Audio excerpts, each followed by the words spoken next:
Perfect. There you go. Okay. So, so this information is designed to inform beach watch surveyors. Can we go back to the, Sorry about that. it's okay. Okay, so starting from the beginning, highly pathogenic avian influenza, safe practices to prevent transmission for beach watch. And this is will be updated. This will be kind of a living information. So this is the best information that we have at the moment. And we are talking to California Department of Fish and Wildlife Safety officers. We're talking to NOAA. We're talking to our partners. What? Noah? At Cal Academy. And so we'll start from the beginning in terms of how you can become infected. So you can become infected through a number of ways.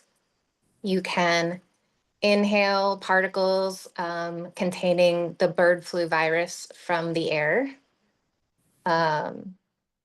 They can, the infectious particles may make direct contact with mucous membranes, including the eyes, nose, or mouth. And you can touch a surface contaminated with the virus and then touch your eyes, nose, or mouth. You can imagine all of these things can be mitigated with PPE. You can become infected with bird flu when conducting various tasks, handling sick animals, handling otherwise exposed items that have become exposed to these animals that are now showing symptoms.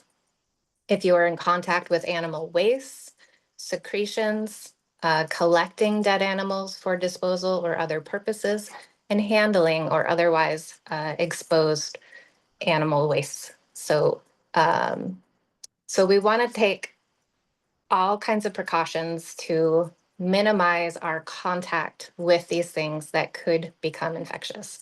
Next slide. So risk awareness. There are high risk activities and there are less risky activities. So if you were confined inside with a massive number of animals, maybe live or sick animals, if you were cutting open animals that had died, this is a high risk activity. Next slide. But then there are low to medium risk activities, and those might be more outdoor activities. They might be still around wildlife or handling wildlife.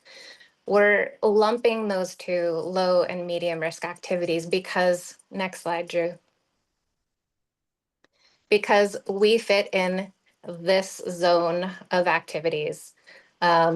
We are still looking, we're still talking to CDFW safety officers to give some more definition, but if you were doing a survey that had, you know, very few animals around and you're not touching anything dead, that's a pretty low risk activity. But if you were handling more dead, that might be, that would certainly be higher risk, but not high risk, as defined by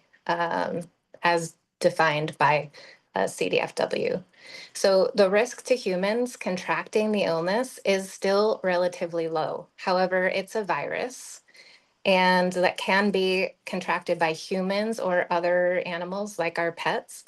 And so we definitely want to take precautions and we ask you all to do so. Next slide. So clinical signs in wild birds could be weakness, uncoordinated movements, swimming or walking in circles, stargazing, head tics, tremors, or seizures, head tremoring in circular motion, repeated opening and closing of the mouth, fecal matting, sudden death. So there's a lot of symptoms there. We've sent some videos around. We could do that again of some animals that are experiencing these issues. Next slide. Signs and symptoms in people. There haven't been a huge number of cases in people, but there have been some. The onset is usually between 2 and 7 days. and very often starts with conjunctivitis or irritation in the eyes. There can also be fever, cough and sore throat, runny or stuffy nose, muscle and body aches, fatigue, diarrhea, vomiting, shortness of breath. So that irritation of the eye is an important one to remember. Otherwise, very similar to a lot of other viruses going around. Next slide. So the whole point of talking is to reduce our risk. And so working outdoors is a great start. That's where our surveys happen. So yay for us. We're going to be washing hands after contact with animals and before taking breaks and eating and drinking. We're going to be really careful about that kind of contact with the mucous membranes, like the eyes, the nose, the mouth. Wear dedicated clothing and footwear when you're in the field and wash them as soon as possible. Changing your clothes and footwear and using PPE when handling birds that could possibly be infected with bird flu. So that could be any dead bird. And PPE is going to include the N95 mask, eye protection, so at a minimum sunglasses, and but like goggles kind of thing are also great, and gloves, always wearing our gloves. And we've been told one common trait of people who've recently been infected was that they had incomplete PPE. So the PPE really works. Next slide. So the enhanced measures that we're asking in the field, disinfecting personal equipment like your binoculars, your camera, your pencils, all the things that you're touching during a survey, zippers, clickers, anything that you're touching. You can use hand sanitizer on the outside of your rubber gloves before you take them off. That can help. You're also not going to reuse PPE. You're going to use it once and then dispose of it. So if you're doing a survey on your own, you may want to just use the same gloves on the whole survey, and then just know that everything you touch during that survey, you're going to be disinfecting. And then you're always going to wear fresh laundered clothing when you are going out. Don't just save your vest that you're going to reuse, with all your pockets. You're going to want to wash that. Next slide. So post-survey, the CDC really does recommend, and OSHA does recommend that you are thinking about what you're now putting into your car, which is maybe less easy to disinfect. So you're cleaning the bottom of your shoes with the 10% bleach before getting in the car. I have a little spray bottle, and just spray those shoes. You could have a little bin that you're putting your feet, bottom of your shoes in.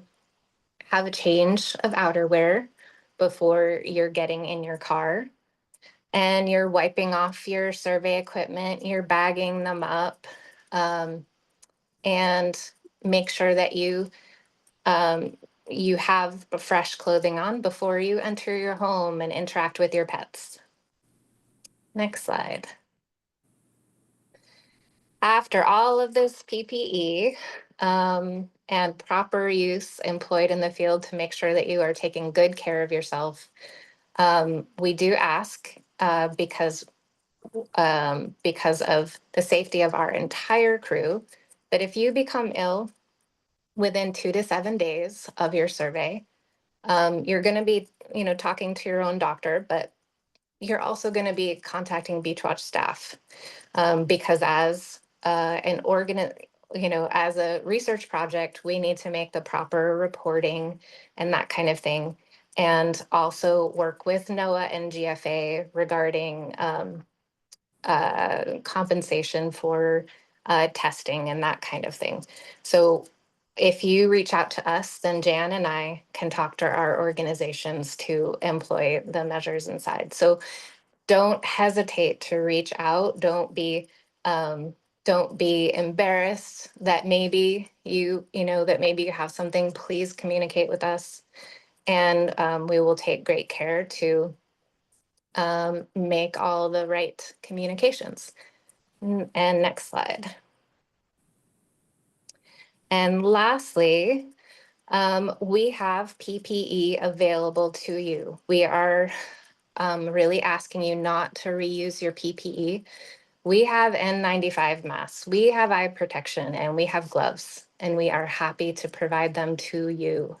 So please reach out to Drew or anyone else at Beachwatch.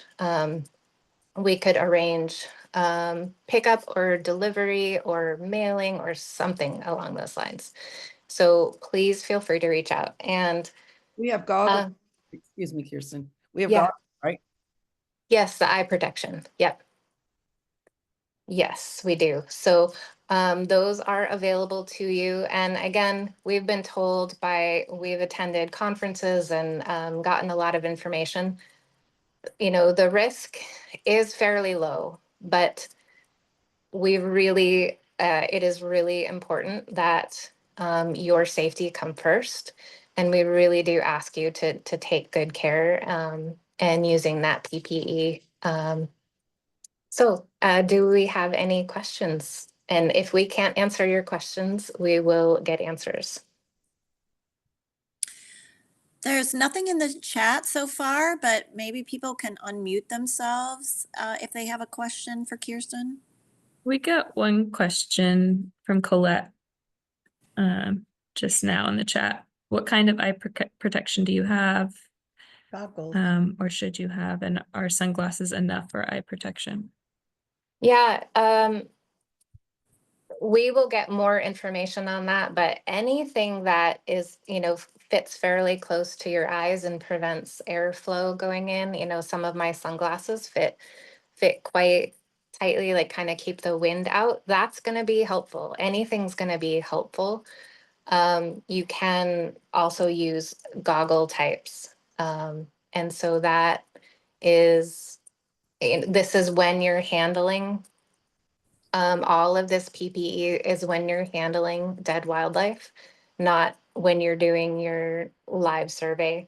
But really best to be careful once you've put them on and touched things. You're really going to want to, you can always put some hand sanitizer on top of those gloves to help minimize what you're going to be touching while you're wearing those gloves.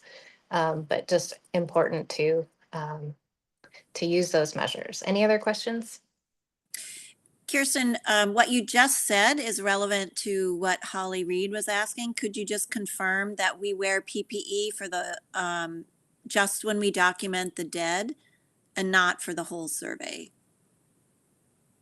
Yes, that is correct. If you're around passing really, large numbers of birds and things, it wouldn't be a bad idea to put a mask on and the eye protection just because of, kind of the blowing. Like if surveys that have 1,000 birds all standing in front of you, that might be a good idea. But in general, we're talking about this when you're handling dead. Thank you. I didn't know he was there. Well, if we're at a breaking point on questions, I certainly want to pass the baton over to Sue. Please get back to, feel free to reach out to us with questions anytime. And like on everything, as we have better and new information, we will share it with you all. And your safety is the utmost concern to us. So thanks, Kirsten, everybody. Kirsten, sorry, there's one, Pat sneaked in one quick question. Are there any recent records of dead marine birds infected with avian flu? And are dead marine birds being tested? Dead wildlife are being tested. Not all wildlife are being tested, but yes. There's both I know Sue Pemberton mentioned that she's been doing some swabbing of marine mammals, and some birds are tested. The funding is not endless for our avian partners who do the testing, but when there are suspicions, then it is often happening. Thank you. Is there time for one quick question? Oh, I don't know how quick it is, but can I ask one more? Yeah. Is there any information on how long the virus stays viable in the dead animal? Like, for example, on the mummified birds that we see, is the virus still viable and stuff like that? Yeah, Sue or Jan, are you remembering the stats on that? I don't remember. It's actually because I had asked and I had previously been told that it's a very fragile virus, but we now know that even burying carcasses for months, there could still be virus. It's not killed by freezing, it's killed by heat. Maybe on a desiccated bird, it might not still be there, but certainly anything that might have even remotely fresh stuff, I would say it's still a risk. I would err on the side of caution on that one. And yeah, we can double up on that. The safety officials, the health officials from CDFW has recommended that even dead, desiccated birds still might carry the virus on the feathers as dust. So, when we all go and brush off the feathers off of dead birds, that's when you really want to have a mask on and you really want to have good eye protection. I have like sunglasses that fit really, really closely. I use them as ski goggles. So just be very much aware that when you're brushing off even a dead, desiccated bird, the virus still can be transmitted. And this is coming from CDF&W. I think we had another question from Holly in the chat. I think we need to reiterate too that the risk for us right now is very low. That could change, but we're still in a very low risk activity. That is correct. That was confirmed this afternoon. And have any beach watchers reported suspected live birds showing symptoms? Not to my I am not aware of anyone reporting something that was exhibiting those symptoms. Yes, and we have had outbreaks of aspergillosis as well as botulism in wild seabirds as well as shorebirds, and they can appear to have the same symptoms as avian influenza. So it's really hard to tell unless you actually test the animal. So thank you, Coleman. Coleman Gross put a link in the chat. USDA keeps a running total of HPAI in wild birds that can be found at APHIS, an APHIS site. Yeah, this is That's Coleman. also in Notes to Volunteer each month, that link. It's actually not a total, it's actually an itemized list. So you can scroll through it and find which birds, and there's a little bit of information about whether it was a dead bird. And Thank location where in our state and other states. Yeah, you can, it's detailed by state. Yeah. When So did it's you last check that? Well, we can certainly work with partners to find to do a longer presentation to Beach Watch as a lecture on, kind of the findings, if that's of interest. So feel free to put into the chat. My question is, when was this federal government site last checked? You know that federal government sites that have anything to do with science are being shut down, everything removed. So that reference of looking up where they're dead birds may no longer exist. It does Carol, have dates of when the carcass or the animal was either showing symptoms or the carcass was submitted, and then when the results, and they were, like Coleman said, they were pretty current. There's also lists of mammals on there as well. There's another, if you scroll down the page, you can look at that, but it seems to be current and up to date. Well, and thank you, Drew, for putting that in Notes to Volunteers every month. That's a nice little extra treat in our NTVs. Thank you, Kathy. Yeah, absolutely. So with that, I think we will go ahead and pass this over to Drew, to Sue. And thank you all for listening. And we are going to, keep you posted on any changes, and feel free to send us any questions anytime. Okay, thanks, everybody. Hi, And- everyone. It's so good to see faces of names that I see all the time, and I'm so happy to see you. It's been a while since we've had this fun adventure / me torture you with some sleuthing, but we're always here to have a good time, and I hope you guys enjoy this. I'm challenging you a little bit tonight, but I know you guys are all very bright, and we can work through all of this together as we always do. So Drew's going to be driving my slide because I'm not very good at all that fun stuff. Wait. Not that one. Here we go again. We have nothing but time. Okay.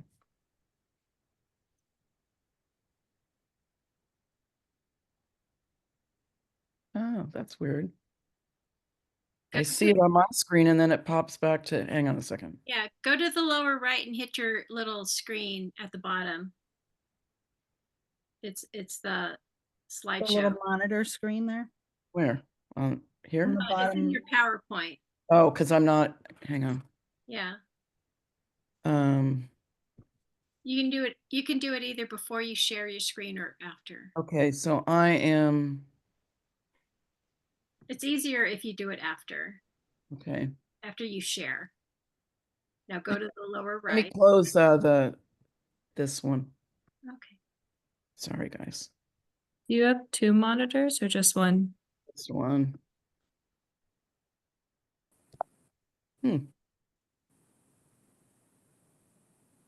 Oh, sorry. Now I'm panicking. Don't panic. We were Not worth seeing panicking it over. before. It's happy hour, Drew. That's right, everybody drink up.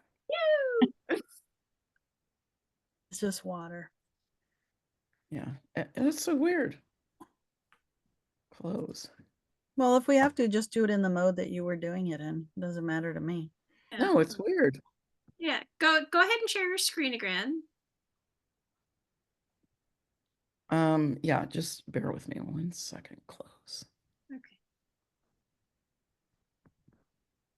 Okay, people, be excited right now.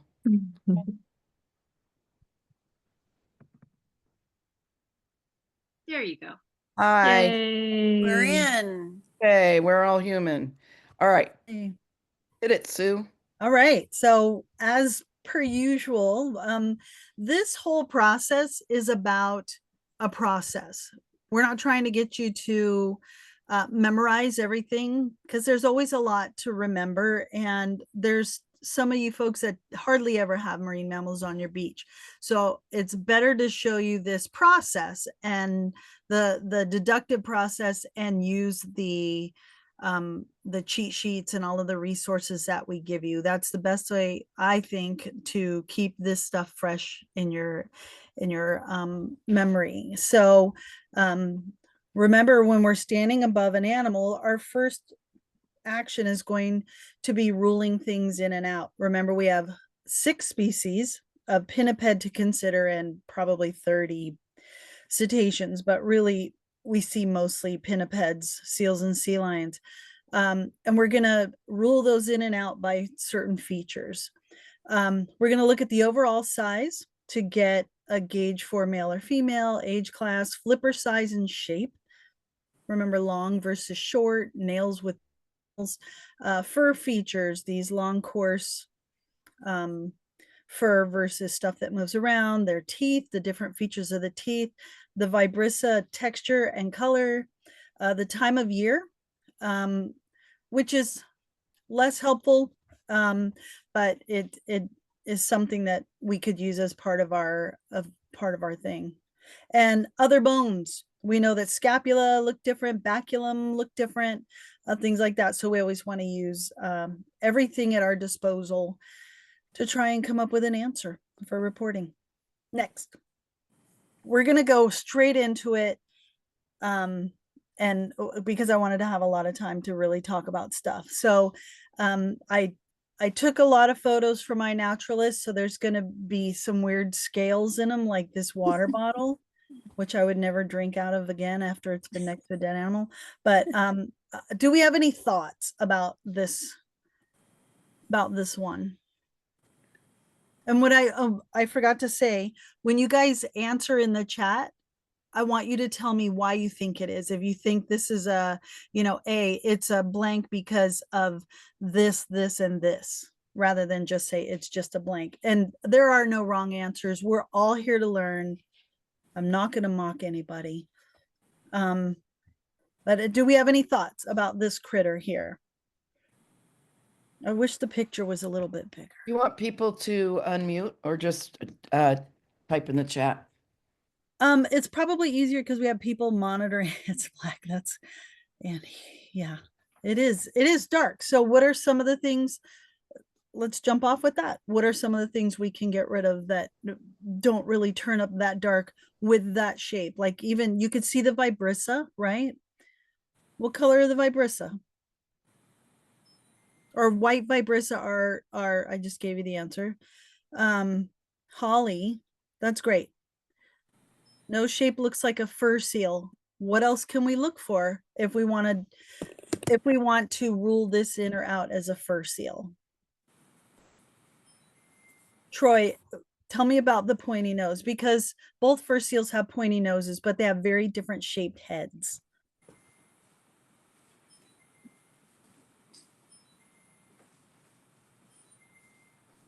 Football shaped.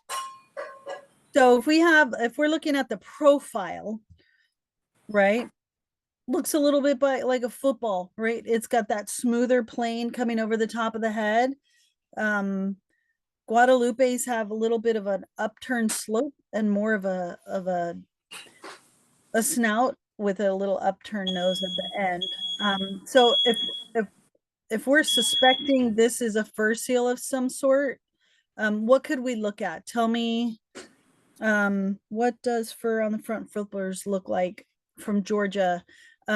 Between the two species that we have to consider for fur seal? Front flippers.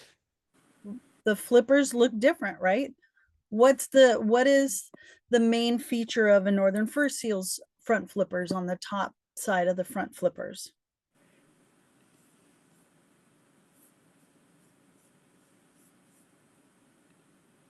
So typically, northern fur seals has a t-shirt line. Thank you, Ellen. A t-shirt line, meaning that the fur seizes at just at the top of the flipper. So it looks like a t-shirt line. It's kind of at the wrist, the really long wrist. But there is no fur from the very top of the flipper down to the end. So there's no flipper fur on either side. A reminder that all otariids, or the eared seals, have no fur on the underside of all of their flippers. So don't get that confused. They all have the t-shirt line on the underside, but we don't really look at that as an ID point. It's the top side. So in this photo, it's really hard to see in this photo, and I should have made it a bigger photo, but right in here, the fur stops. And you could see going down the rest of the body there. You guys, I don't know if I can use a pointer here, but if you look at the front flipper, it's tucked in, but there you go. Drew, would I be able to use a pointer?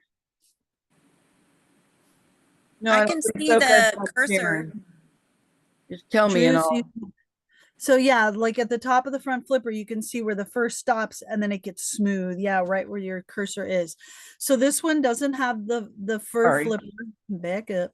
And it has that football shaped head. It has white whiskers. What does that tell us?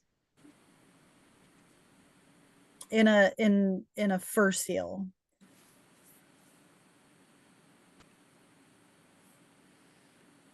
Typically, it's an indicator of adulthood. So this, you could see by the size of the water bottle, we know what size water bottles are. This is probably a subadult or an adult female. Adult females are much smaller than the adult males, but this is a northern fur seal. So good job. Is there any other place that you can look on this that you would like? This is extra credit here, but you can look at the teeth, and on a northern fur seal, the teeth are really tiny compared to all the other otariids, the seals, the other sea lions and fur seal. Their teeth are really tiny. We'll get into that in our advanced trainings, but this is a northern fur seal. That fur you would expect to move around in different directions and have that fluffy, buffy undercoat too. Sue, we have a question. What Yes. are the color of the vibrissa on a Guadalupe fur seal? Well, they're kind of a beigey dark brown, and then they transition to white as they get older. So I've seen yearlings or older pups with a little bit of a mix, but not really. It's mostly like this root beer colored. And then as they get older, they all turn white, and that's how we can kind of determine that they're subadults and then going into adulthood. But I have had one that made, as usual, made a liar out of me, and I have a photo of it somewhere where it's got all white on one side of its face and all brown on the other side of its face. So every time I say something with conviction, somebody makes a liar out of me, and by somebody I mean these animals. So All right. Thanks, Sue. yeah. Next. Thoughts.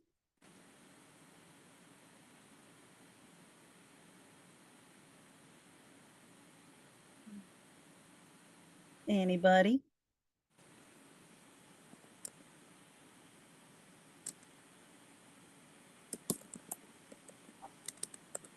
So I will, once I don't get any people, fur seal, very long hind flippers. What else could we use? Well, there's rocks and grass and stuff in the photo that should be able to help you out with scale.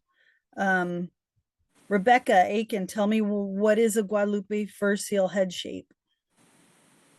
So it's like it's a little bit pointed up at the nose. It's hard to tell from this picture, but it looks like that's what's happening. It's also kind of like a elongated snout, I think, but like I don't know if that's the football shape or what, but and it has ears. Yeah, the slope, there's a sloping and then like a graduated angle going out into a snout like a dog or something like that, where northern fur seals, it looks like a football from the side. So we have long rear flippers, pointy nose. Somebody mentioned fur going down past the wrist, but here's a question for you. One of the features that we're looking at, that we look at with northern fur seals, is that we see a buffy belly and cheek patches and a bib. This one could be a little confusing, right? Because it's got a buffy belly, a little bit of a bib, and a little bit of a buffy cheek patch. So don't let that throw you off when you're looking at it and go, oh, this has to be a northern fur seal because it's got the buffy belly and the cheek patch and the buffy bib. You would look for the fur on the flipper. You can look at the teeth to see if they're, well, that's advanced, but just the features of the fur, right? What are some of the features that we look for in fur seal fur?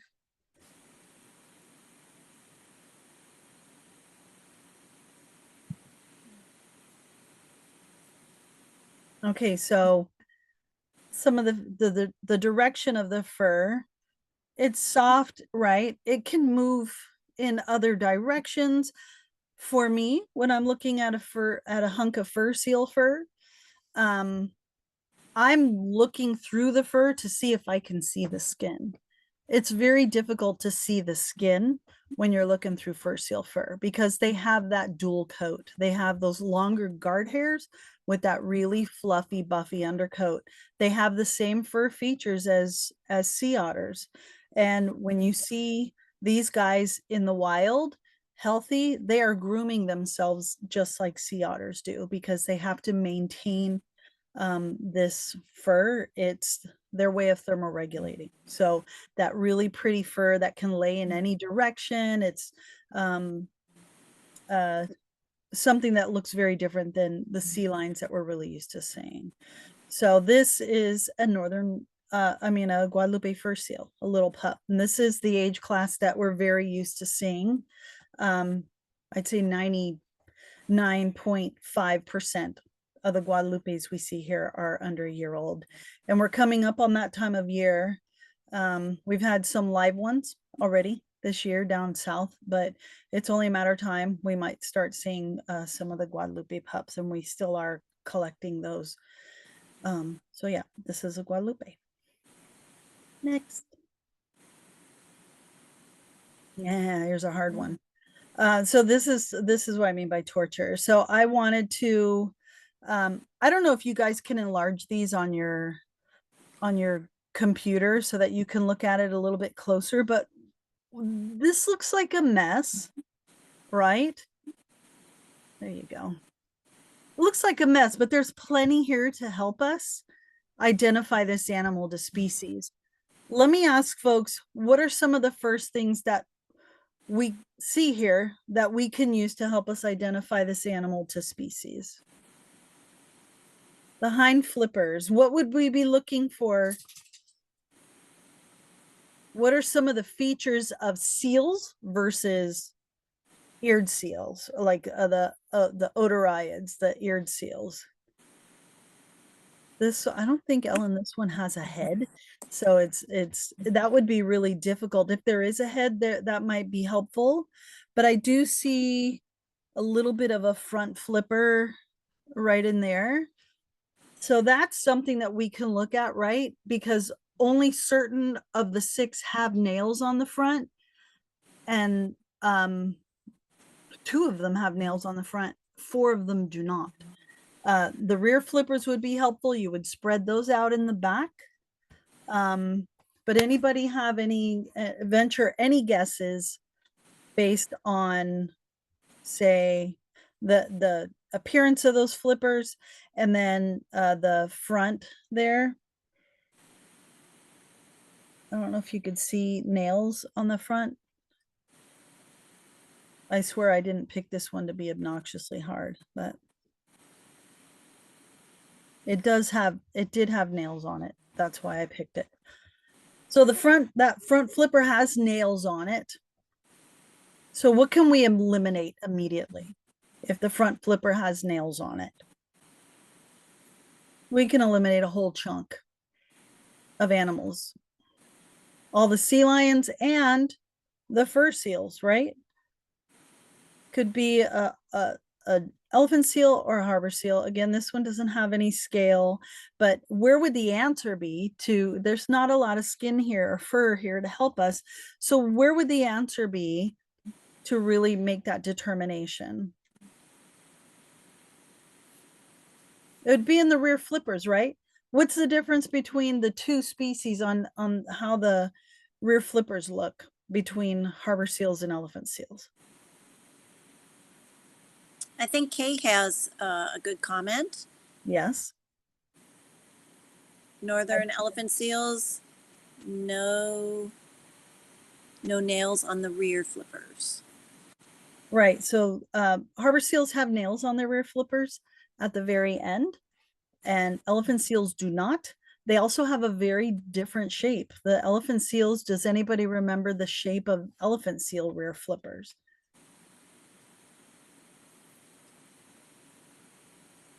They have what we call, right, they're both V-shaped. It's a varying degree of depth of the middle of the V. Elephant seals have a really deep V. So you'll see that, that'll have those really big fat toes on the end, and then it has a really deep V. So we could, there are still some flippers there. So you could spread those out and look at them. And you should see a deep V. This is a northern elephant seal, right? So the nails on the toes on the back are much fatter. The 1 and 5 are much fatter than the other ones compared to harbor seals that look a little more uniform, distributed among the size of their toes. But this is a northern elephant seal, a mess of a northern elephant seal, and I wanted to show you this to show you that you could look at something that's this decomposed, this one missing as much fur, and there's still an answer here for you. There might be a baculum somewhere in there, or a baculum hole, or something that might give you an indicator. You should still be able, you can see a tail there, you should still be able to get a halfway decent measurement from that. But this is a mess of a northern elephant seal. Next. So this was reported to me via Año Nuevo by one of their docents as an elephant seal. How to best measure that mangled nose. You do an estimate where you think that nose might go past where there are still parts. So this was reported to me as probably an elephant seal by a docent out at Año. This was on Bean Hollow. Anybody want to chime on what they think it is? It's pretty big. You could see footprints next to it, so it's pretty big. But does anybody have thoughts about whether this could possibly be an elephant seal or not? Is there anything that screams out at you? And remember, there's no wrong answers. We're working through these IDs together. But is there anything in there is that a baleen shape? I don't think there's anything that even remotely resembles baleen. Maybe right there around the middle part there. But if you're talking about the pleats right there, those are throat pleats of a whale. That's pretty much the only thing that was identifiable there. Those are the throat pleats of a whale, and then somewhere along the far side of that there I found the very tiniest remnants of a peduncle, the very bottom part of the spine that breaks out into the rear flippers. You can't really see it here, but this was a bit of a mess. I collected some tissue and we'll send that off to Southwest Fishery Science Center to get try and get an ID on what kind of whale this is. This did not, normally we expect to see something like that when we've had a dead whale around. They quickly become a sock like this. And Coleman can probably attest to that, because I'm pretty sure that that one whale that we had on Gazos stuck around for a while in different iterations, right? I think this could possibly be from that beach. I don't know, but it ends up becoming a sock and then just kind of hangs around like it's on vacation. So the one at Gazos hung around like a sock, moved up the beach, got covered in sand and then uncovered in sand, and it's just good times thinking that you've got 20 dead whales out there when it's really just the same whale. The skull popped up months later. So yeah, this is a whale. But even like the point with the last slide in this one is, at least you can tell that this is a whale, right? Is it a toothed whale? Do you think it could be? Do toothed whales have throat pleats?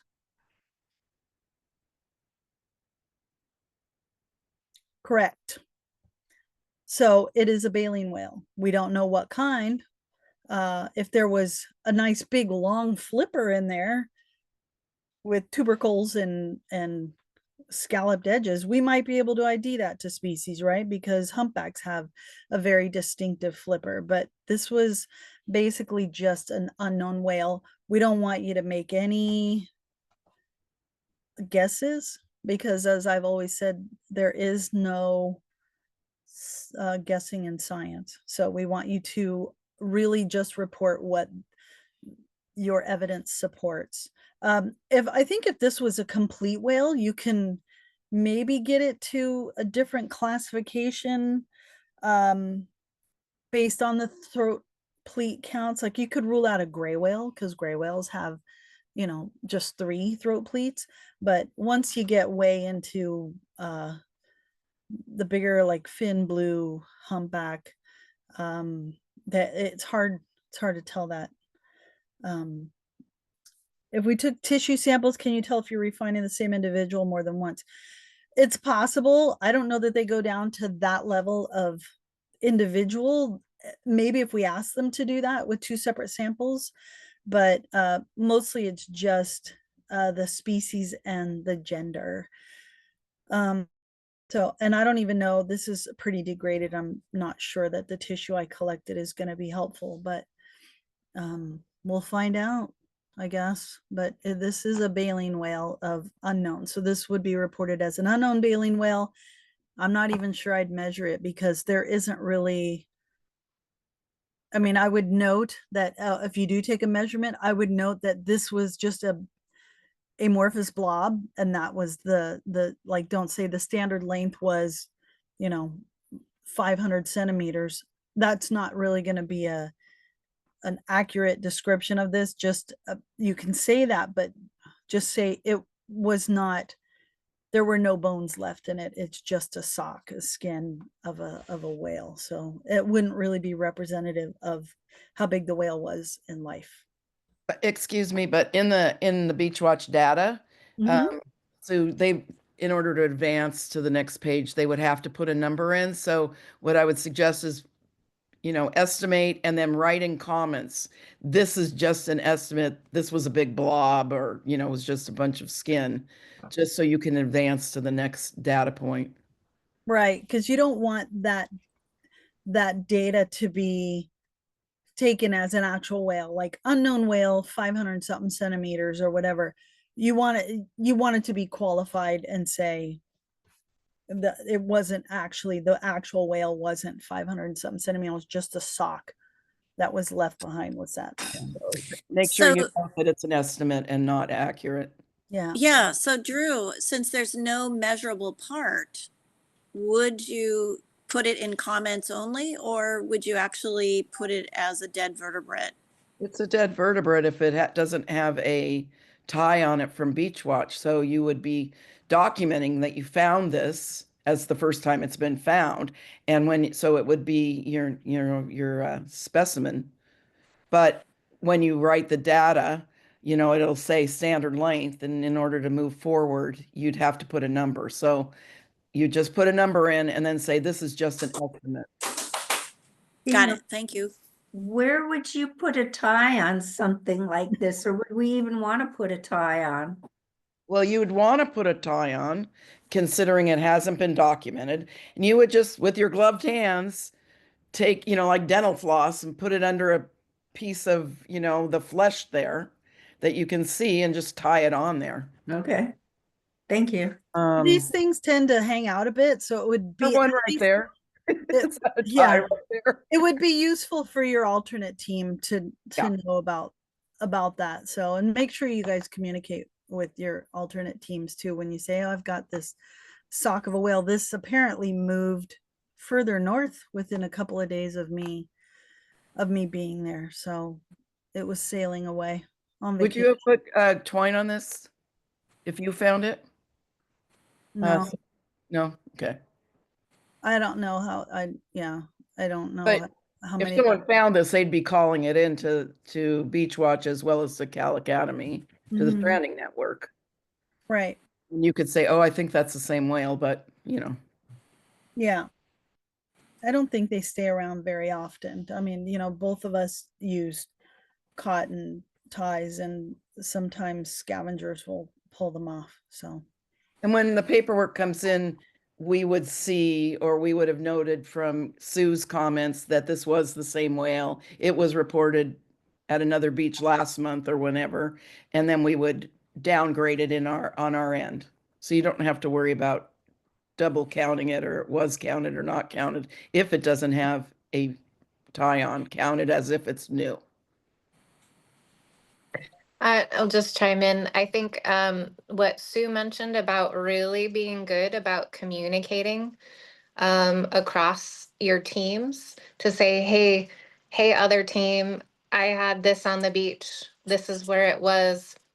If you find it again, it's not new, is very helpful, because we get a lot of mammals coming in, and the best that you can write in, even if it's a question, gosh, I think this is the whale from the last survey, like acknowledging that you've heard that this might have been already seen, does help us sort out what should get moved over to previously documented. So talk to your alternate team, tell them what you found, ask questions back and forth. Do you think, this is what you found last time, will really help our data?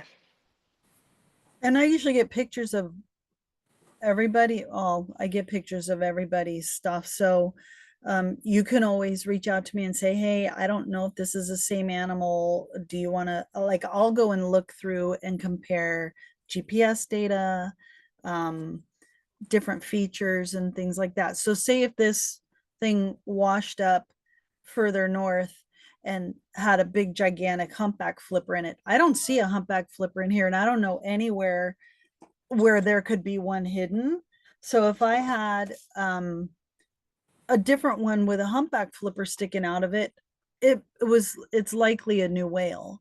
So these are the weird little rabbit holes that I go down, because I love to do that. But distinguishing, like, how, who is what and what characters have been where, is my job. And I can work with you because I know what your alternate team has reported to me, and I have the photos, and I can compare them and do my own sleuthing and then talk to you about it. So I'm always more than happy to help out in any way that I can in that fashion. Next.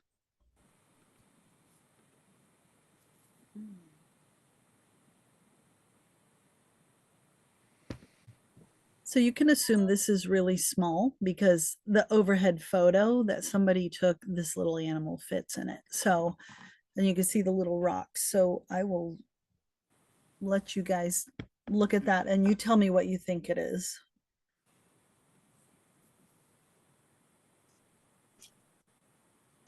Harbor porpoise, Tell me why. triangular fin. We have two species of porpoise here in this area. So how would you determine between the two species, and what are the two species of porpoise that we have here? You're on the right track, Carol, with the triangular dorsal fin. Well, it's so tiny. Right. But so right, Ellen's right. There we have harbor porpoise and Dall's porpoise. And they look very different from each other. So does anybody remember a couple of different features of what about a harbor porpoise? Right. So Julie's saying that the Dall's porpoise has a bicolored dorsal fin. They're also bicolored, very distinctively bicolored. So much so that they get reported to me as a baby orca. So something like this that has a giant white belly like that is going to take me away for a distinctly white belly like that, not a gradient of dark gray to a lighter belly. This is a distinct demarcation between the dark color and the light color, right? So if you look at Dahl's porpoise, they do have some really distinctive black and white markings. So while this is a porpoise with that nice, beautiful triangular dorsal fin, harbor porpoises don't have that white belly like that, not distinctly demarcated between the black and the white. It's more of a gray gradient that goes to a lighter one. So also as they get older, that dorsal fin, I mean that those tail flukes get to looking a little bit different than harbor porpoises, but this is a baby. You can see if you looked in that mouth, there wouldn't be erupted teeth. So that wouldn't even really help you. You know how we use teeth to distinguish between dolphins and porpoises, but that triangular, that very dependable triangular dorsal fin really kind of steers us directly towards porpoises. And then thankfully there's only two that we have to choose from, and they look very different from each other. So this is a Dahl's porpoise, and it happens to be a calf. It's pretty small. Does anybody have questions about this one? All right, we'll go to the next one. Hey, we got a scale bar. What about that? Hallelujah. Yay. Anybody have any thoughts on this? He's that little tiny Barbie scale bar in the middle of a really big animal. I got that from iNaturalist. I wanted to be cheeky, and because we don't get a lot of Dahl's porpoises down here, but I wanted to be cheeky and challenge people. Buffy color, ear flaps.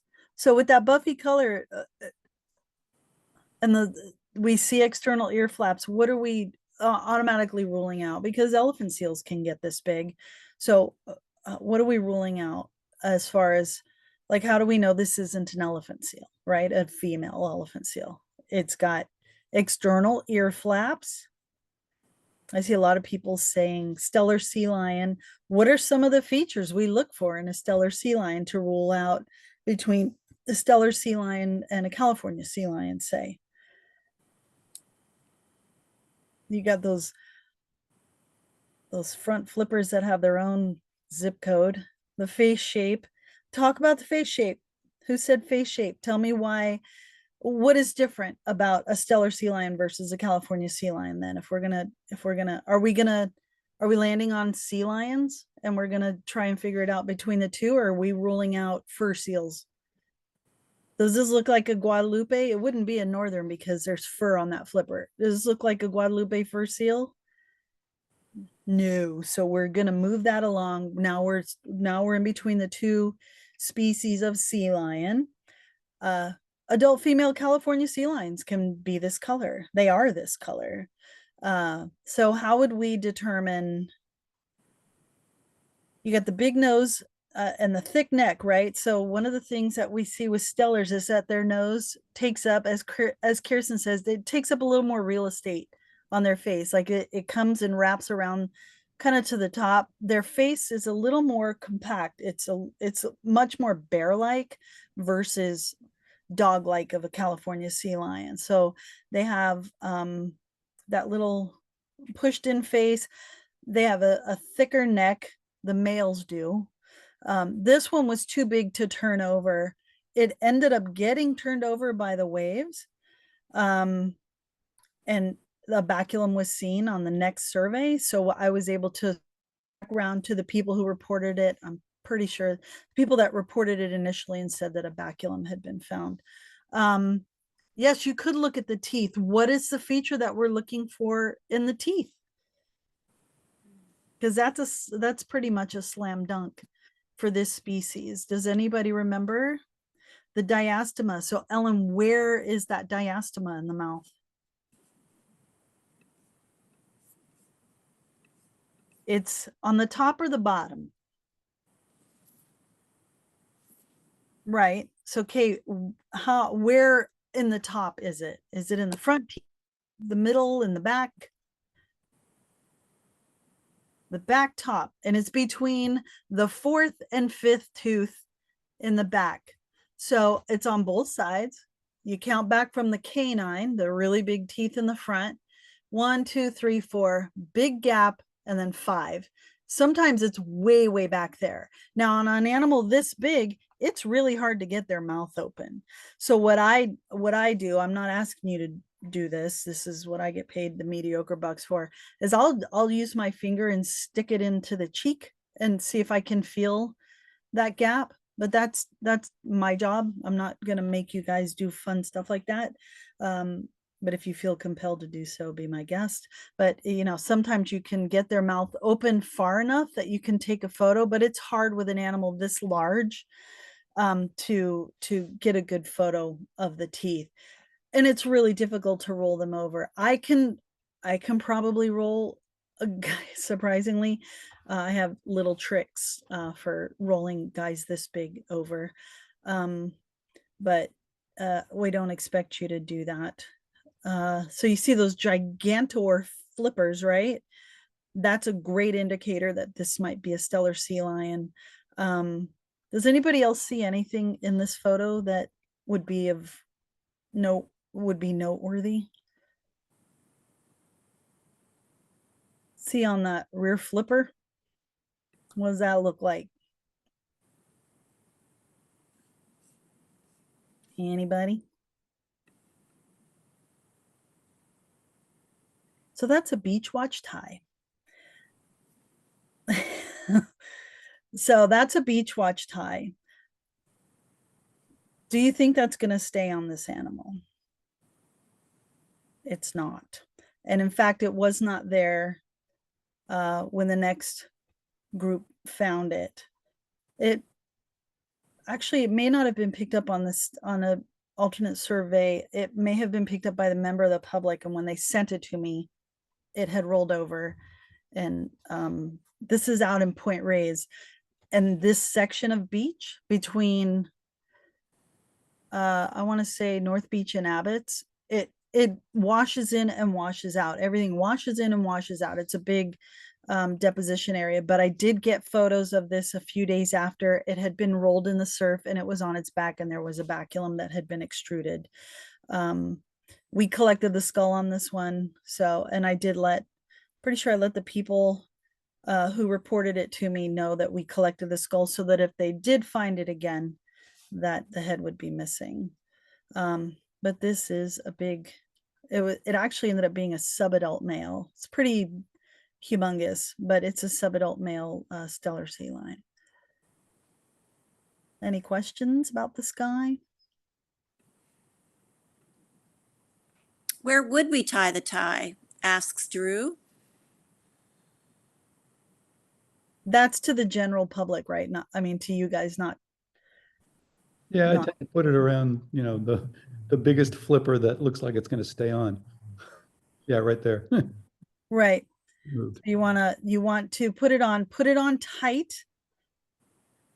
And make sure it's tied a number of times. I've gone out, you guys have called me on things that I would go out right away, and I would find the tie off to the side. Scavenging birds like gulls and turkey vultures are great at taking these off.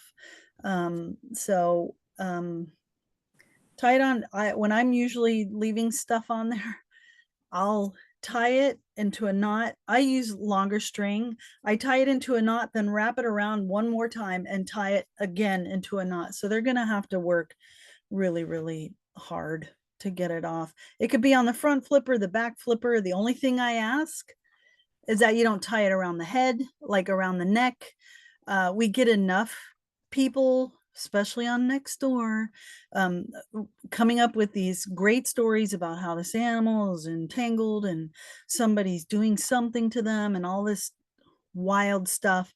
We want to make it look like it's a scientific tagging or a marking, as opposed to like putting it around a neck, because even if that's the only place left, don't. If the zygoma is exposed, like, you know, there's something, the jaw or something, you can tie it there, but don't put anything around the neck that looks like it got strangled or something. We are collecting skulls now, but we are testing for bird flu. But there have not been any here in California that we know of. So we're going with great precaution. We're not coming in the building with this stuff. And for now, we're collecting them. We're not really collecting birds unless you come across something fantastical like a fresh dead liaison or something like that, you know, something really amazing. But other than that, we're really not collecting anything because there's far more birds with bird flu than there are marine mammals right now, at least here in California. So next.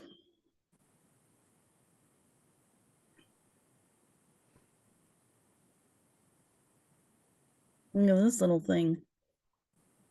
Any thoughts? Harbor seal. Why is that? Spots.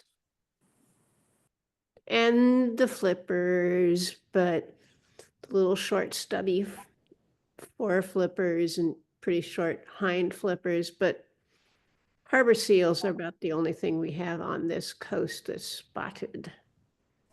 I've had stellars with weird spots. You can have molting sea lions with spots. I've in a previous sleuthing, I had an animal that had spots on. I put it in there for sure to try and trick people because it had spots on it.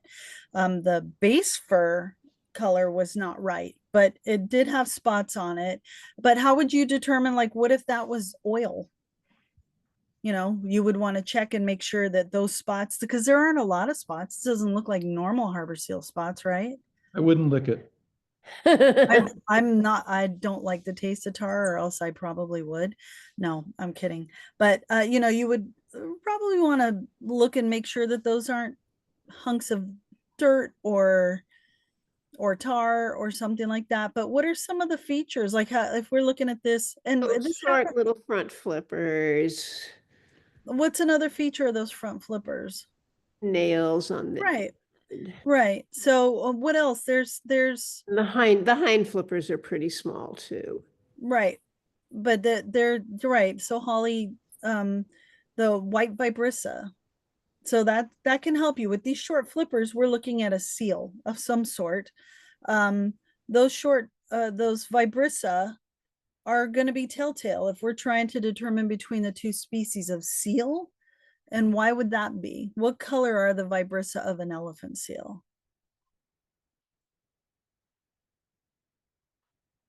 They're black and beaded, and harbor seals are white and beaded, and there is no variability. I don't ever see harbor seals with black vibrissa, but the one time I said that all elephant seals have black vibrissa, I got one that had like these root beer brown ones, and so as usual made a liar out of me. But I oftentimes will get reports from Beach Watch, and this happens to a lot of people, where they have an animal in the surf that they might need help IDing, because we don't want anybody risking their life and safety to go and pull something like this out of the surf.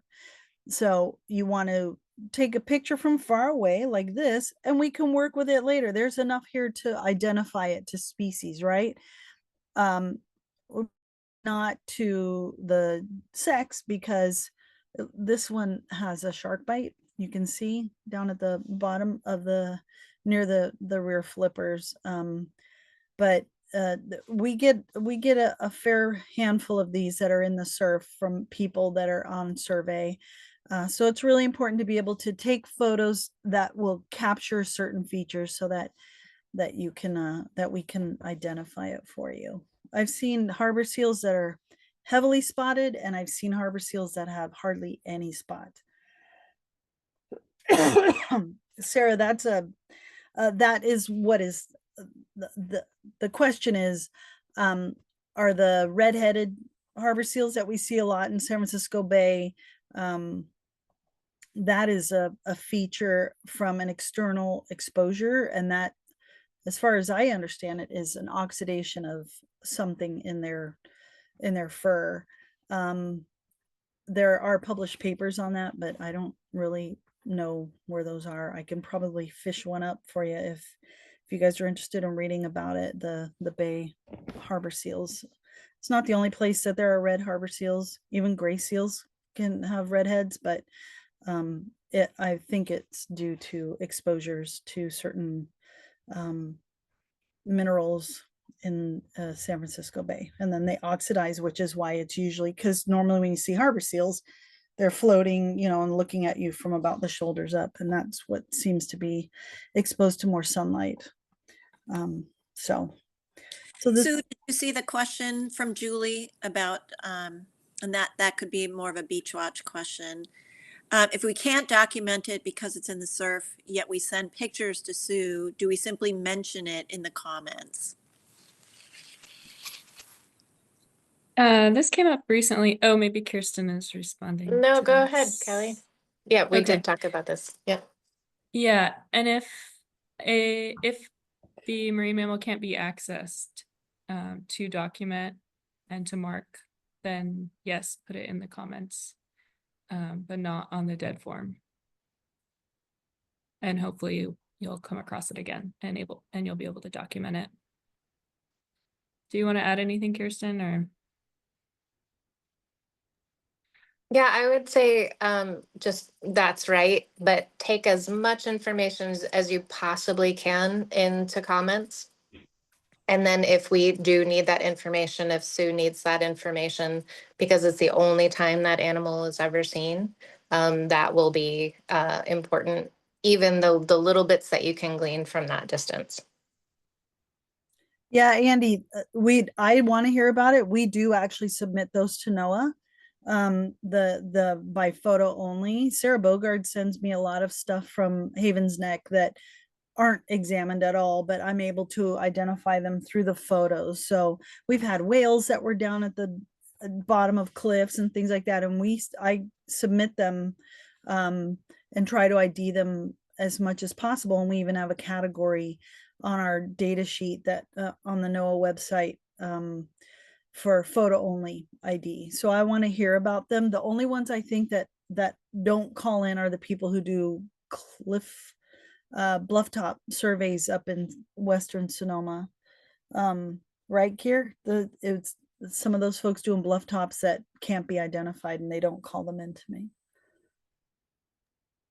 Yeah, I'd say always take as much information as you have, put it in comments, and we'll do with it what we can, but it wouldn't be something that you were able to collect enough data for the beach watch, a dead portion. Yeah. All righty, next. This is a bit of a mess, but this is a beach watch animal. And it's identifiable at least to type of pinniped. So what are some of the things that we can look at that would help us distinguish between seals and fur seals and sea lions? Are there any that we can get rid of immediately based on even just looking at that skull? Are there any that we can get rid of right away?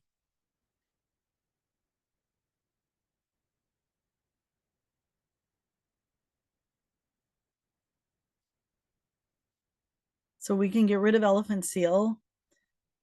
Do harbor seals have big old front flippers like that? They don't. So we can knock out the seals. So now we have to determine if this is a fur seal or if it's a sea lion. So this is the underside of the animal.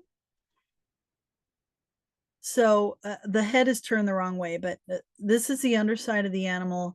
So like I said, way back when we were talking about northern fur seals, all of the otariids have a t-shirt line on the underside. So that would not really be the qualifier here. You could look at the other side of this flipper and see if there was fur on it. But the only way that it's going to be helpful, the front flippers, is going to be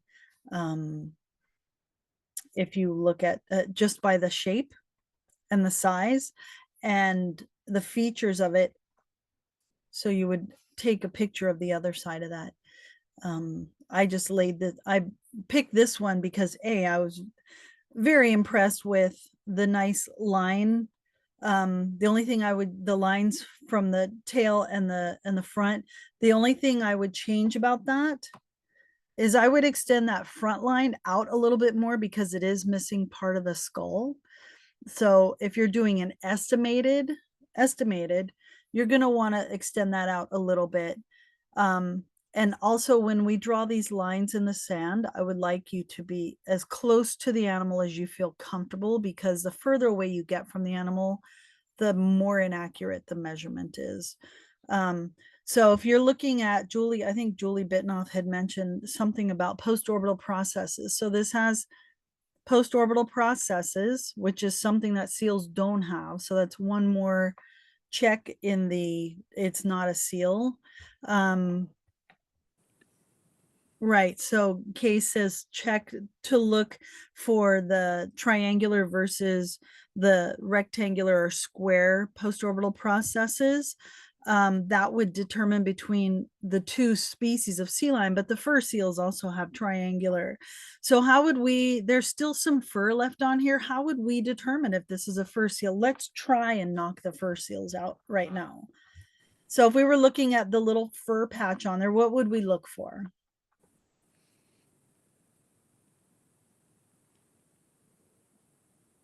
We'd look for two tones, right? Color and texture, two different types of fur, as opposed to sea lions that would have the one kind that stays down in one direction. It goes from head to tail.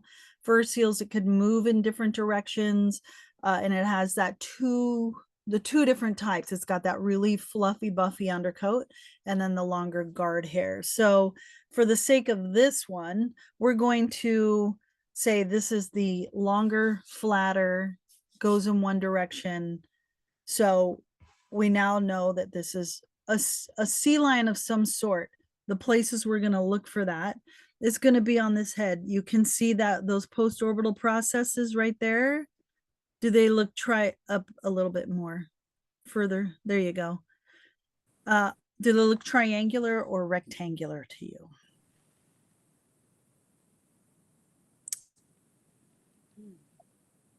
So they're little bitty triangular. So since we've ruled out the fur seals because we looked at this fur, and now we have the benefit of this cranium, we can see that there are triangular post-orbital processes. That could only be one other thing if we're looking between the two sea lions. So this is a California sea lion. My point in using such a ragtag little sea lion is that you might look at something like this and give up and just say it's an unknown pinniped. I don't know what it is. But there's plenty here that can tell that story. Drew, can you see right in there?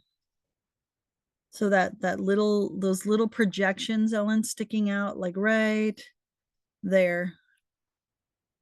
They're little projections that stick out.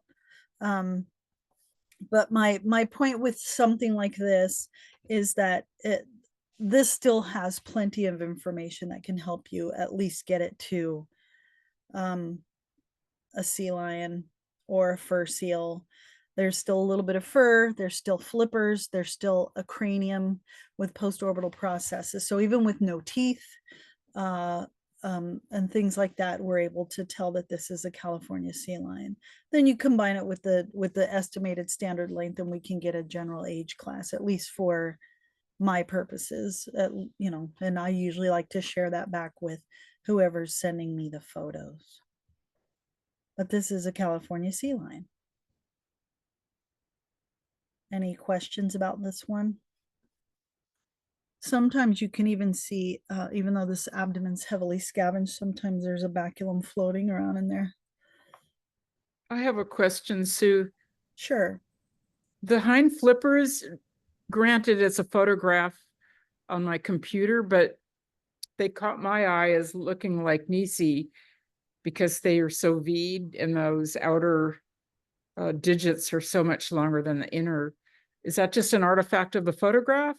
No, it's an artifact of being heavily scavenged. Scavenged, thank you. Right. So you have to take into consideration the state of the whole thing. Yeah. Like, there can be things that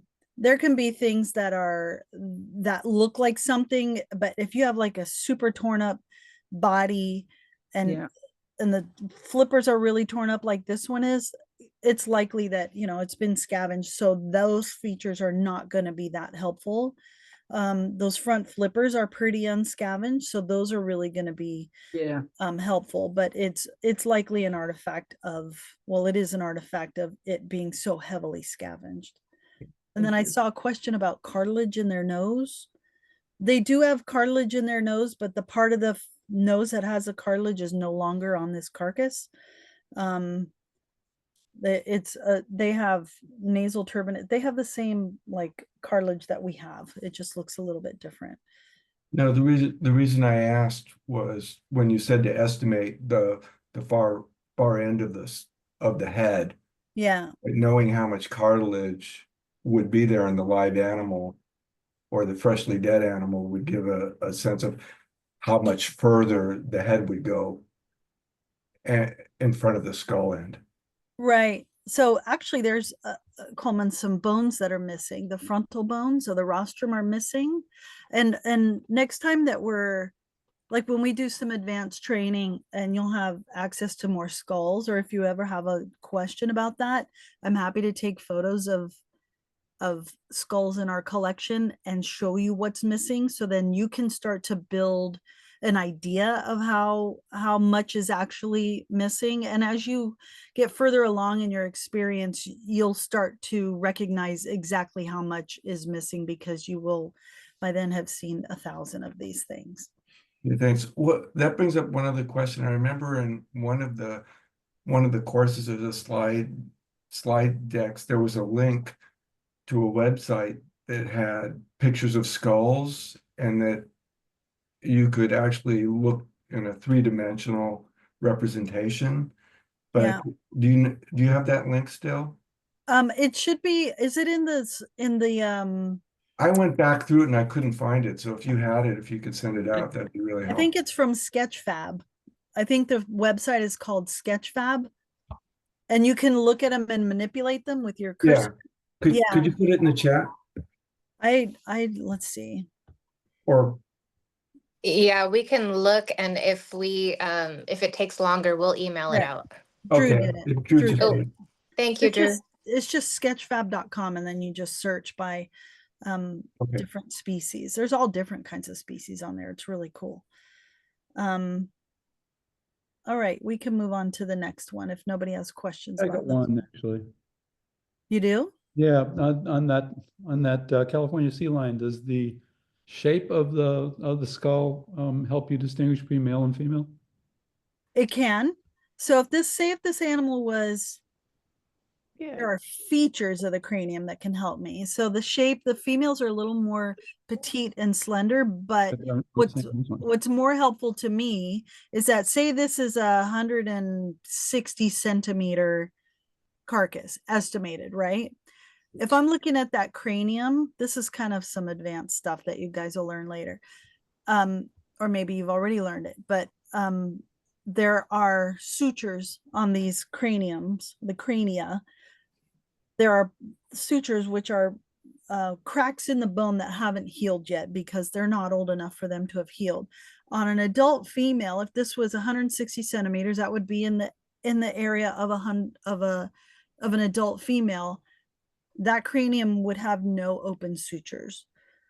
If this is a young male, then those sutures there are a couple of sutures that I look for that are wide open. We cover all of that in advanced training, or when you send me photos and I'm looking at that, I can tell you if this is a male or a female based on the suture closure. Cool, you can age them based on the actual level of suture closure, at different chunks of time in their life. Just like human babies. Yeah. Awesome question. I just want to chime in here as we're switching to our second to last sleuthing exercise. It is 8:30. We said we'd go to 8:30, but we're having such a great dialogue here that please stay on and wrap things up with us, or excuse yourself if you want to sign off. But thank you all. And Sue, back to you. Stay with me, please. Yeah, we're here, Sue. Yeah. Okay. So ideas, thoughts on this little thing. Beautiful lines, I want to say, in the sand. Any thoughts?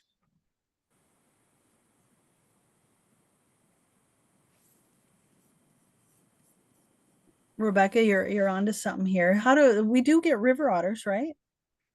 So how would we determine if we're thinking this is an otter? How do we determine between a river otter and a sea otter?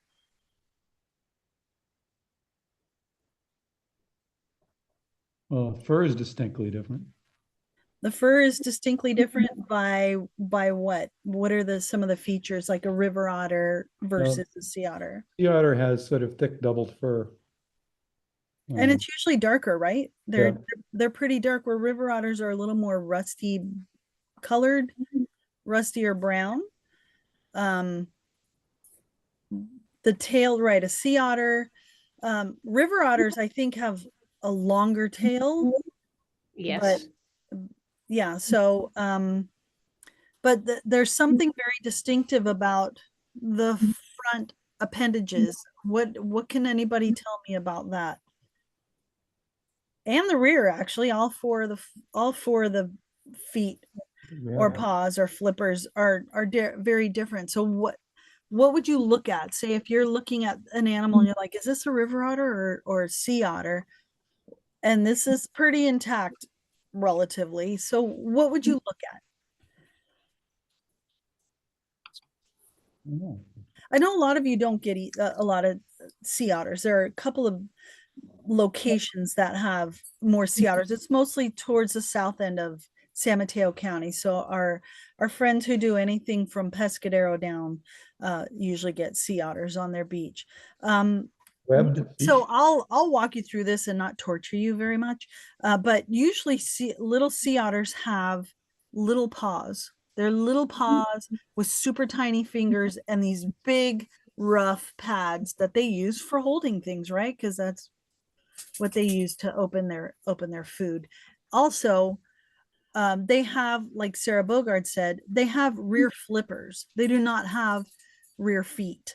They have rear flippers. They use those to scull through the water.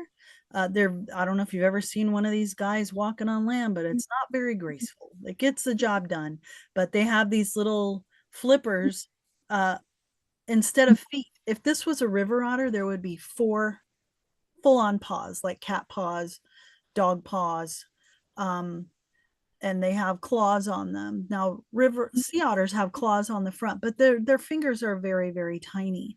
But the rear flippers, they have claws, but their rear flippers look like flippers. They don't look like feet. So a river otter, it's going to be 4 feet. Sea otter is going to be flippers in the back, little tiny paws in the front. You can look in the mouth. The teeth are going to be very different between the two species. This is kind of advanced stuff too, but this was correct if you thought this was a little sea otter. They have that two-tone fur too, where you have a very difficult time finding skin. They're the most densely furred animal on the planet. So you would have a very difficult time finding skin if you were rooting through. Yeah, this is a younger one, so it's got a bit of a natal coat, so it's really coarse and dark. But yeah, you can see those little tiny paws in the front. But this is a little California or a southern sea otter. Does anybody have any questions about these guys?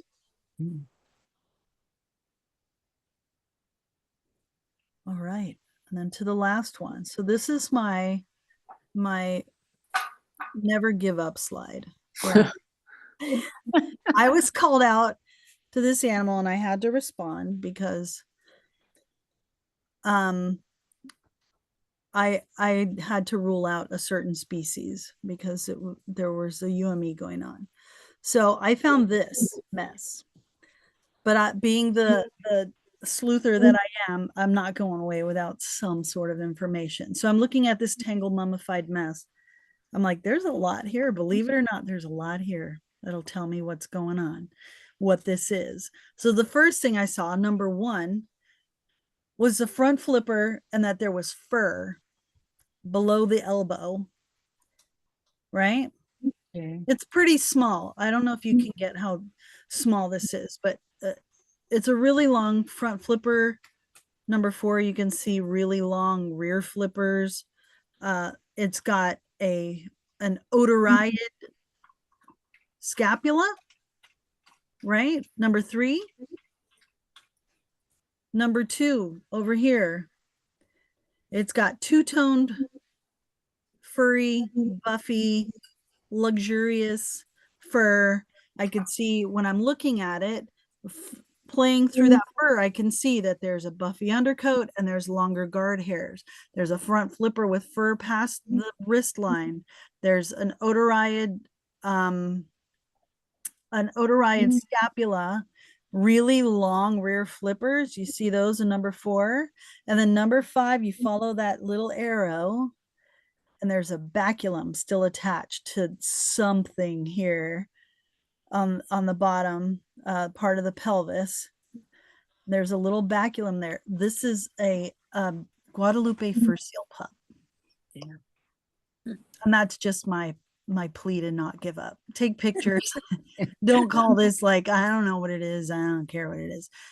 Just take pictures of it and turn me loose on it, and I will do my best. But this was a really fun.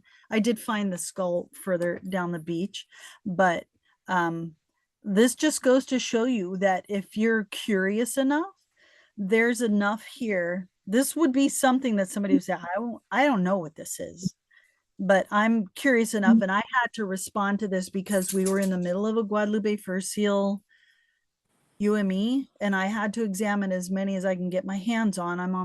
I was on the committee. I'm still on the committee for that unusual mortality event. And so I had to go and confirm whether it was or not, because we were keeping track of every live and dead one in California. So I went out to this one because somebody had sent me a photo and I said, I think that's a fur seal. So ran down there. This was down at Pigeon Point, and this is what I found. And I was able, you can see in between like the 2 and 3 circle, look at the little tuft of fur sticking out there, how fuzzy it looks. Even just right outside the 2 circle, right there, like up a little bit more, Drew, right around there, you could see the lighter color with the dark ends. That's the buffy coat underneath. And then the longer guard hair. So, there's enough there. I'm just pleading with you. If you want to go down a rabbit hole, I will buckle in and go with you. So we can slide down that slippery slope together. But this is a male Guadalupe fur seal pup. Next slide. I think it's a final slide, and it's just going to be a quick. Where's the baculum? So see for the number 5, and then the arrow goes up there, and you see like a little toothpick in the sand there. That's it. And it was still, if you follow it down on the right, you can see it's still connected to the pelvis there. He's a little mess, but he still had a story to tell. So I'm here for it. And then the final slide, I think, is just about talking about ways to figure out teats versus penile openings. I'll just be really quick about it. But you can see that, on a very nice one, upper left side, it's nice and easy to tell. But sometimes you don't get that luxury, and you'll see just teats or something like on the far right on the upper, you'll see teats and no penile opening. And so that is a female. You'll sometimes, and we see this a lot, you'll see go back to the middle upper row right here. So you'll see a baculum hole, and then you'll see an extruded baculum coming out from in between the flippers. So sometimes you have to look a little bit closer at stuff like that. So yeah, if you want to pull back on this photo, see if there's anything else. I'm pretty sure that's it. This is why we take all the photos that we can of the abdomen. With harbor seals, it's a little bit harder to see it. And if you look at the modules that we made, I have a couple of videos on how to run your finger. It's mostly on fur seals and these little harbor seals. Run your finger from the belly button to the tail, and your finger will hit that penile opening. But this is just about the how to tell male and female, and there are ways, even though they look really ratty, there's a way to figure it out. Any questions about sex? The sex. All right, and I think the last slide is just a fun one, a little resourceful kiddo figuring out.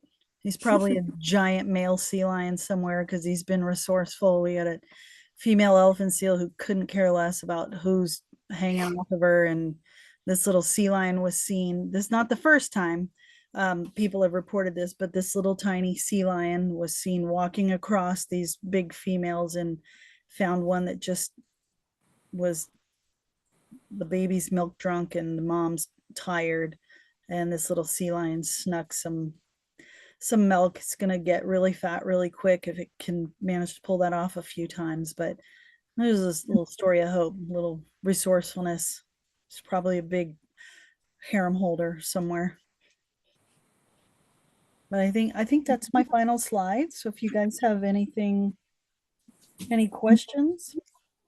Thank you so much, Sue. It is always wonderful to have you join us, and just loved the back and forth. So many great questions. And these are my favorite times of working with you guys in person is probably my favorite. But you know, getting together and doing these silly sleuthing exercises, I hope helps you guys and reminds you, you know, we don't always get a lot. Thankfully, it's been quiet for the last few months, so we can get a little rusty. And I just want to emphasize that, emphasize this process. That's how we designed it, for you guys to be able to access that information without having to dust off every part of your brain.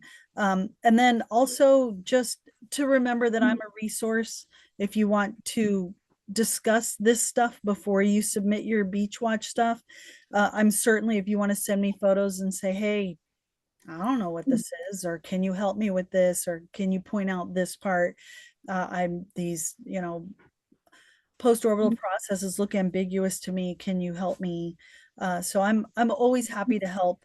I love this stuff. I love working with you guys. We really, really appreciate our collaboration, but mostly the effort that you make to get this information to us. This is, especially in a changing ocean environment, these guys are indicator species, and it's really important that we document this and have that information at the ready for people who are studying this stuff. So thank you all so much for tuning in tonight. If you want to hear something else fun, I didn't get to hear it broadcast tonight because I'm here with you, but on WXYZ up in Mendocino, they have a public access radio, and I did their version of Forum tonight. So and Drew's going to talk a little bit, or I can say this, you know, we provide this script for you guys for when you call in. It helps you to stay on point, especially if you have many animals, but we want you to follow the script as much as possible. So you're giving me the information that I need, and you're not feeling like you're rambling and not knowing what to say. I figured I'd make a script, and this will give me the information I need without you having to feel awkward or did I forget anything or anything like that. So this is the script. I think it's on the Beach Watch portal, and it's also, I think Drew puts it in every notes at the bottom. My little bit is at the bottom of the notes when I do stuff. So I don't put it in all the time, but I do pretty regularly. So, and it is on the Beach Watch portal. It's so helpful just to follow it along. Yeah, it helps. I mean, nobody can remember all of the stuff that we want. So this, I've made it so that people with a brain like mine that needs to be prompted a little bit, this is going to be helpful for folks. So hopefully that helps. Kelly, there's a quick question. Do we have pictures of Bacula on the Beachwatch portal? I don't have an answer to that question. I'm not sure. I'm not sure we do. I just don't think so. the Page of Bacula, but that'd be kind of cool to put together. That's the like an advanced stuff. You can like between the two sea lions, they have very different looking bacula as they get older. So I've been able to identify stuff based on the shape of the baculum. So it would be fun, and maybe Yeah.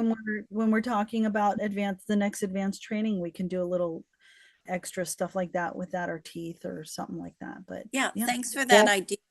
You know, and- if somebody's going to Iceland, there is the Bacula museum Oh, there, there in Reykjavik. You could maybe get that guide for us. yeah, yeah. Go into the lastly, gift shop. I'm sure they have it right there. Yeah. right. And lastly, Julie asked, can you go back to the porpoise and quickly summarize why it's Dulles instead of a harbor porpoise, or was that not the case? With the harbor porpoises, they're gray with a like a whitish underbelly, but the gradient from going from gray to white is a gradient. That's what I want to say, gradient. There is no hard demarcation like it is here with this little guy. You can see it's black, and then it has a hard line, and then it's white. And if you look at Dulles porpoises, you can take a little deep dive into them. They have very distinctive black and white markings. That's why people call them into me as baby orcas. So they have those really distinctive markings, where harbor porpoises are gray. They have a little counter shading on the underside that's a little bit lighter, but there's no hard demarcations in colors like these guys have. These guys are black with white markings, and harbor porpoises are kind of gray that go to a lighter color underneath their belly. Thank you. You're welcome. All right. I think we should start to wrap it up here. Thank you so much, Sue. And just wonderful to see everyone. It really helps ground me, at least, to connect with all of you, and Sue. It's always a joy. So thank you, everybody. Thanks, guys. Great I hope to seeing see you everyone. soon. Thank you, everyone. Thank you, questions Sue. coming. Yeah, thank you all. Bye. Great to see everybody. Have a good night. Bye, everyone. Good night. Thank you.